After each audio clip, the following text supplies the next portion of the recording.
Captain Forrest here, back with a Death Battle prediction video, collab of course. I'm here with my good friend, Korin O'Keefe. What's up everyone, Korin O'Keefe back yet again. Awesome. Now, of course, with the upcoming Death Battle, which is Magneto versus Akira, or Tetsuo, or however you would like to go about his name, I'll cover some of Akira's stuff. I'm not 100% concrete on what he has, but I have got some information from another person of the potential stats that Death Battle may use for Akira.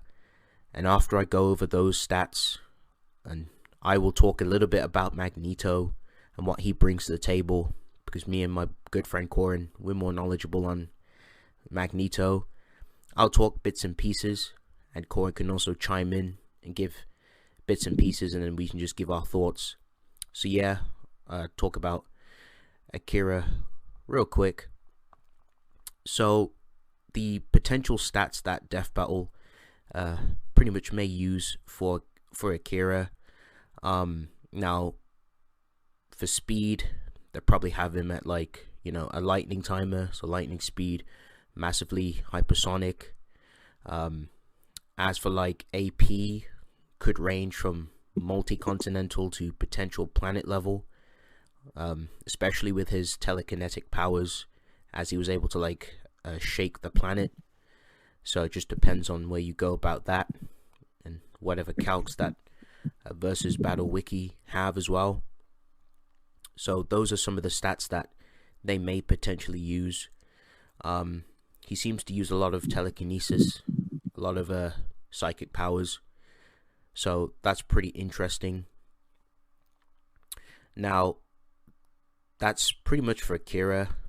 We're not 100% like knowledgeable in him, but that's just like the basic stuff that they were gonna pretty much use potentially. So depending on how you go about it, you can just take it with a pinch of salt. But I'm gonna go ahead, move on, and talk a little bit about Magneto.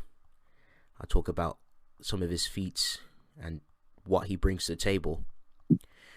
So now Magneto, easily, he was able to go up against Cyclops, and he was able to erect a magnetic shield, and he was able to casually block a full-powered optic blast. Cyclops was not suppressed. In fact, Cyclops typically doesn't suppress himself when he's irritated, like especially against like Magneto. He hates Magneto even back in classic days.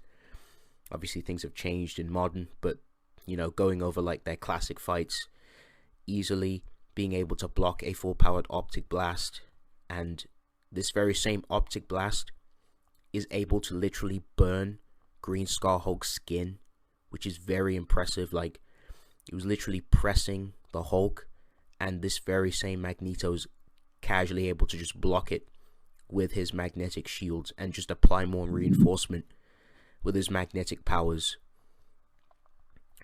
Now, he was able to actually erect a metallic field, and I believe it was Doctor Strange that states this, that the magnetic field is strong enough to even restrain the likes of Hulk. This is like classic Hulk, so that's some pretty impressive scaling right there. Strong enough to even contend against Herald tier characters. You actually, back in like the classic days as well, he was able to stop Mjolnir with his magnetic powers. He was able to affect Mjolnir and uses basically uses mutant powers. His he's able to use his like magnetic powers in order to intercept the hammer being thrown at him, which is very impressive. And we've also seen him actually being able to go up against the Phoenix. Now, this was back in the classic days. This was like one of the classic feats I actually found, which was pretty impressive. His shield was able to actually block a Phoenix, like a Phoenix Force blast from classic Phoenix Force Jean Grey.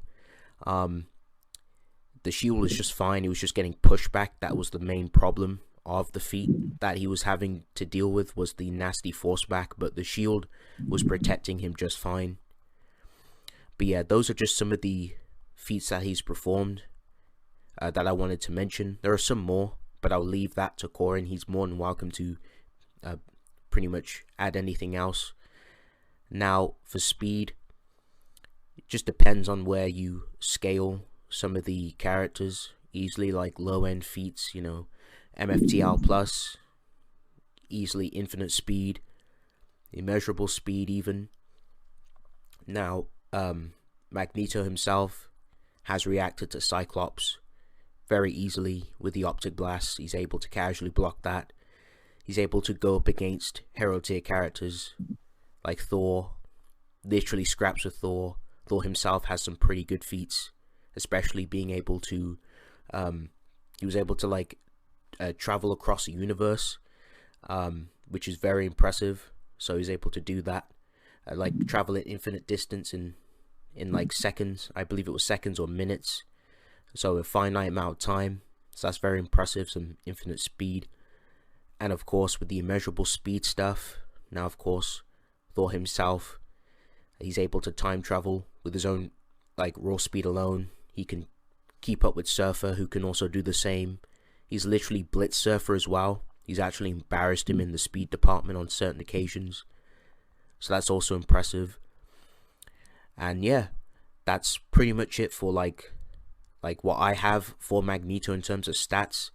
Now, in terms of his mutant powers, his mutant gifts, now this is what this is like the best assortment of powers that Magneto has with his magnetic powers. He has a lot of versatility. He's demonstrated to affect many types of materials.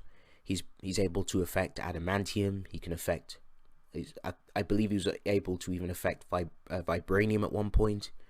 He can affect iron, like titanium, steel, metal, any type of like just fodder, weak metallic types of material like nickel, and all that good jazz.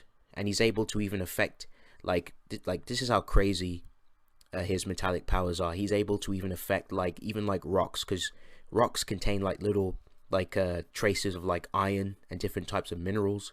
So he can like even manipulate things on that to such a degree. He can even manipulate the iron inside your blood, which is absolutely insane. That's how he's able to kill people. Like if Magneto really wants to go that far, like he can literally just manipulate the iron inside your blood, and then he could just rip it out your body. So he has a lot of crazy showings with that. He can also create magnetic barriers. He can create a magnetic field around him to fly. He can also use his magnetic he can create magnetic concussive blasts to blast at his opponents, which is absolutely insane. So he has a lot of versatility. He has a lot of he just has a lot to work with in a lot of situations. He can also use another cool thing he can do. If he's going up against opponents who wear metallic items, he can literally use his magnetic manipulation, kind of like a form of pseudo telekinesis. So let's say you're wearing a suit of armor, he can just raggy doll you about by controlling the metallic materials of your clothing. That's what he did to Black Knight. When Black Knight was with his sword and shield, he just raggy dolled him and tossed him about like he was literally a plaything. And he's also shown to use this, especially with he mixes his mutant powers with his intellect. So he will come up with nasty tactics and different types of ways to kind of defeat his opponents by using different, for example, the surroundings. So if he sees any type of metallic or any type of objects he can manipulate, he could literally for example, if an opponent's running on a metal bridge, he can control the magnetic field and use that and control the components inside of it, and literally just warp it and crush it into a ball and crush you inside. So he could literally just squish you just like that, and he can like seal you inside of like metal cages. Like he has like mastery over his metallic powers. In fact, that's what he did to Sebastian Shaw, because Sebastian Shaw has like a crazy mutant power where the more damage he takes, it amps him. So what Magneto did, because he knew if he kept hitting him, he may get like, you know, overpowered in terms of AP. So he decided to just seal him inside of basically using like some metal around him, sealed him inside of like a ball, and then just threw him away. So he can do like many like creative and cunning methods with his mutant powers, which is absolutely insane. And of course, Magneto also comes equipped with his helmet, which gives him like a protection against like telepaths. So it like blocks them. It's like a protection, like a mental block in a way.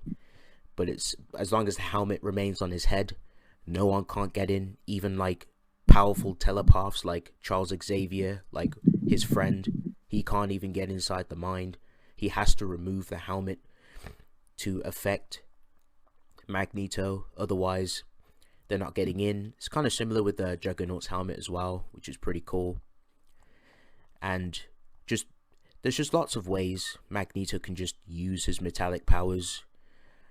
Like he can just use like just the smallest, like any type of object in the room, and use it against you and just like crush you, which is very impressive. In fact, he did like the most like goonish thing where the X-Men were all like inside the mansion, and Magneto used this like magnetic waves to like lift up the bloody mansion, and he literally tossed it away. So he could do some like pretty ratty things. Like Magneto is definitely no slouch when it comes to like battle. He doesn't shy away from nasty tactics. You know, he plays for keeps, and he will definitely utilize any type of methods to take the W. But yeah, that's what I have for Magneto, at least.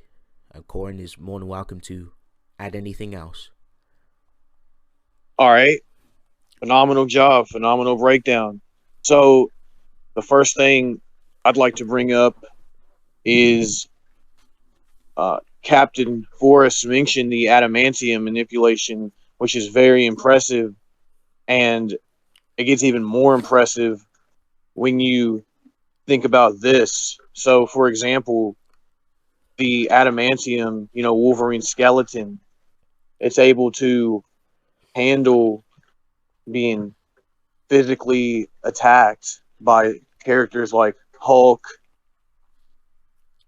Thor level characters, etc., etc., right? Even like a suppressed Green Scar Hulk said, yeah, I can't kill you, right? I may not be able to kill you, but he didn't mess around either. That in that situation, he had to like kind of bash his brains against his skull, because he really couldn't get past the adamantium skeleton in order to like rip his head off, etc., etc. So he can just keep healing. They had to hurry up and knock him out, and even then he got right back up. That's beside the point. Point is, the adamantium is insane, right? And Magneto being able to fully manipulate it like he does, and even rip it out of Wolverine, etc., etc. That's absolutely insane when you think about that scaling. Even going off Death Battle's scaling for Hulk, that's so many times above Universal with their volume scaling. It's pretty insane even with that alone, which is definitely a possibility I see. I think you can make a pretty good case for Magneto being these levels with his power, at the very least at his full potential, or when he's going all out, etc. And moving on to something else, it was also mentioned about Magneto going up against the Phoenix. Now, this is important because Magneto, or at least magnetism, has been compared directly to the Phoenix in terms of like one of the four fundamental forces or elements of reality, of creation, so to speak, in the same manner as the Phoenix Force. That's pretty insane when you also consider he's been referred to as the embodiment of a primal force of creation, something along those lines. So it's very consistent for Magneto. And it's also crazy when you consider Charles Xavier has complimented and directly said that there's literally nothing he wouldn't be able to do, right? There's actually no way to measure his upper limit with any type of like measurement. So right off the bat, it's pretty insane. And even like post and avatar, so to speak, of the Phoenix Force, they've been able to bully Thor, characters on that level, you know, Red Hulk, etc., etc. So again, I really do think you can make a good case for Magneto with his powers, bare minimum, being on this level, right? On these same levels. And even going off Death Battle, they have these guys above baseline Universal, like so many times into it with volume scaling. It's pretty much like a form of multiversal from their standards on a different type of, from a different type of sense, so to speak, if you will. And obviously, Forrest and I have talked about this before, but we go about it a little differently for the Marvel universes and the structuring and their totalities. There's actually consistency to say that a universe in Marvel is actually a multiverse. And when I'm saying universe, I'm referring to, at the very least, the totality of each Earths, right? The each realities, like, you know, the Earth that you see colliding during the incursions, for example, those in themselves are entire multiverses, which have consistent evidence to say they're at least multi-plus to high hyperversal, as a multiverse, or I should say, as a universe comprises a whole multiverse and its metaversal spaces. And just like in mathematics, a universe is trans-infinite, existing infinities higher than other existing infinities, and that essentially goes on ad infinitum. And there's just so much more on top of that. We've made plenty of videos on it. Bottom line, Magneto can easily be scaled to the universal ranges, if not far higher, very easily. It's not far-fetched. And simply just saying it's far-fetched or it's unbelievable doesn't, you know, it doesn't disprove it. So that's not, you know, and there's obviously a good amount of evidence to support this. And either way, with that out of the way, you could say, I want to point out, even if we go with the lower end of things, the adamantium for the Hulk, etc., you could still get it easily planetary, even to large planetary, with the Gray Hulk feat of destroying an asteroid twice the size of Earth. And obviously, there's the full-powered optic blast, which Cyclops himself stated can split a small planet, which I've also seen a large planetary calc for. So at the very least, planetary, large planetary, even then, he'd be able to easily contend and surpass his opponent in this situation. Now, I have heard that his opponent has a universal feat. I've heard that on a few occasions. I don't know the full context, but if I recall correctly, I have heard that before, that there's a universal feat for Tetsuo, you know, for Magneto's opponent.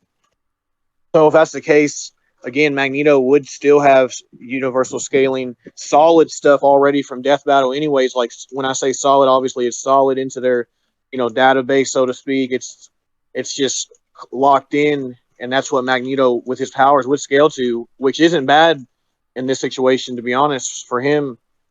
So yeah, even with the lower end of universal stuff from them, Magneto would stomp. And even if we go with planet level stuff, Magneto stomps, and he's just more hacksy. like if I were to just give my overall thoughts real quick, you know, I do think Magneto takes it overall. You know, greater speed feats. You know, his opponents dealing with like hypersonic, massively hypersonic, maybe relativistic. I heard if you really want to like stretch it, and then Magneto is just blatantly FTL, bare minimum, casually just FTL or just MFTL plus, if not far, far, far greater, like the good captain said earlier. So I just think he has greater AP. Even without greater AP, he has way greater hacks. He's way faster. And so I just feel like any way you slice it, Magneto has a greater likelihood, a greater chance of taking victory more often than not. So with that being said, I do think Magneto takes victory more often than not. So I'm going to hand it back over to Captain Forrest, let him give his final thoughts. Okie doke. Awesome. Yeah, so pretty much, as Korin said, no matter how you slice it, even if you like downplay both or like downplay Magneto, he's just way too above Tetsuo. Is just vastly above him, even in the AP category and the speed category. As mentioned from myself, Magneto has way too much creativity, way too much versatility, and he has a lot to work with his magnetic powers, and he can just do a lot more in this fight compared to Akira. I just think that Magneto, especially with his range and his protection, like his magnetic field, his barrier, especially since he would have the AP and durability edge, no matter how you slice it, I don't really see what Tetsuo can do. I just see Magneto just like Jura-negging him, you know, ripping out his iron from his body, just ripping him, just basically like shredding him apart like mincemeat, literally. And it's definitely in character for Magneto to do something like that. Magneto, he's not a pacifist.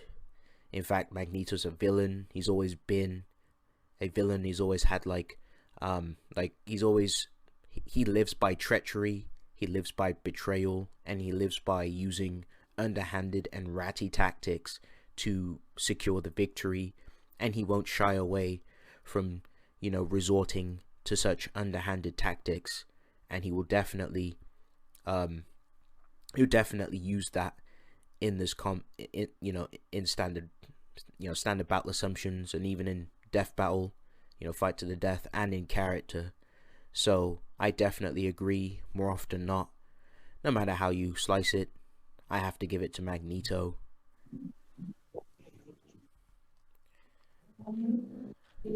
But yeah, that's my thoughts at least. Awesome. Well, I guess that pretty much gives everyone the gist of what we think. You know, we broke it down, gave these badasses the business, what's really happening, what's really going down. And yeah, we're both kind of favoring Magneto more often than not. But let us know what you all think down below. Any final words? Nope, that'll be all. All right. Peace. Peace.